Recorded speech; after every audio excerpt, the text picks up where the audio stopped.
Hey, what's going on everyone? Welcome back to another episode of Star Wars Coffee, where today we're going to be talking about an interview that Daisy Ridley gave with Entertainment Weekly, talking about Reylo in The Rise of Skywalker. That's today here on Star Wars Coffee.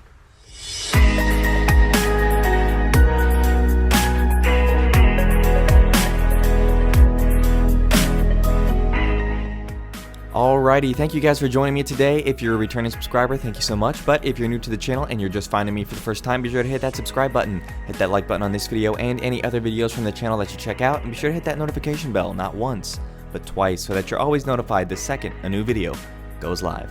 Alright, with that being said, let's get into this. So this article was written by James Hibbard over at Entertainment Weekly, titled, Daisy Ridley assures this Reylo thing will be addressed in The Rise of Skywalker. Alright, Daisy Ridley is aware of fans Rey and Kylo Ren shipping. That is from the Entertainment Weekly article. That is not my word, that's not my phrasing. And has some new things to say about how their connection will be handled in the final Skywalker saga film. The Star Wars The Rise of Skywalker star was asked about the ambiguous relationship between her heroic rebel and Adam Driver's villainous First Order leader. The two are not entirely enemies. They're certainly not friends. They don't seem to not be attracted to each other. There's just a lot of kind of hard to pin down tension floating around that's led to all sorts of speculation, debates, and romantic fan art. Daisy Ridley says, "It does not bother me, people writing theories. It's really fun hearing them. Plus, because I know sort of what's going to happen, I think it'll be really interesting to see people's reaction to the final film. Obviously, there's this whole Reylo thing, and some people are very passionate about it, some aren't." Daisy hinted that seemingly romantic connection isn't left unaddressed by director J.J. Abrams in The Rise of Skywalker, saying, "J.J. does deal with it. It's a very complex issue. People talk about toxic relationships and whatever it is. It's no joke, and I think it's dealt with really well because it's not skimmed over." The two previous Star Wars trilogies have featured romantic relationship among its core characters. There was Han and Leia in the original trilogy and Anakin and Padme in the prequels.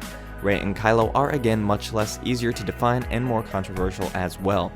Some have objected to speculation that Rey could be destined to redeem Kylo, like Luke Skywalker redeemed his father, saying that would reduce the trilogy's powerful female lead, storylines about saving an evil man, and be a bit repetitive as well. Brenner writes, "Others point out that redemption is part of what the Star Wars saga has always been about. One way or another we'll find out when Star Wars The Rise of Skywalker is released on December 20th.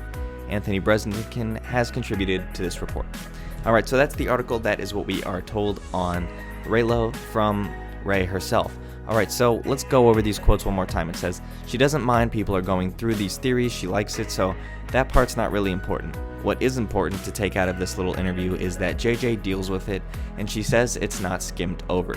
So in some of the leaks that we've been seeing so far, we see that Reylo was addressed in some way, and this interview seems to confirm that this is not going to be skimmed over, to put it in her words, and that we are going to be getting some more Reylo in The Rise of Skywalker. It's important to note that if we go back and take a look at The Force Awakens, there wasn't much Reylo in there if you weren't looking for it. But if you're looking for it, you can see it. And in The Last Jedi, there's a lot more Reylo very clearly, even from the non-diehard perspective. General audiences were able to see that whole thing probably very clearly, especially with the cave scene in Act 2 and the Force bonds, along with the fact that Kylo Ren was able to save Rey from having to be killed by killing Supreme Leader Snoke. So there's clearly some type of relationship between the two characters that will only have to be sorted out. Hopefully, we'll get a clear-cut answer in The Rise of Skywalker. But with that being said, that wraps things up for me here in this video. I hope you guys enjoyed the article, the interview. Let me know what you guys think about Reylo, about what Daisy has said about Reylo in the comments down below. Thank you guys for watching, God bless, and may the Force be with you.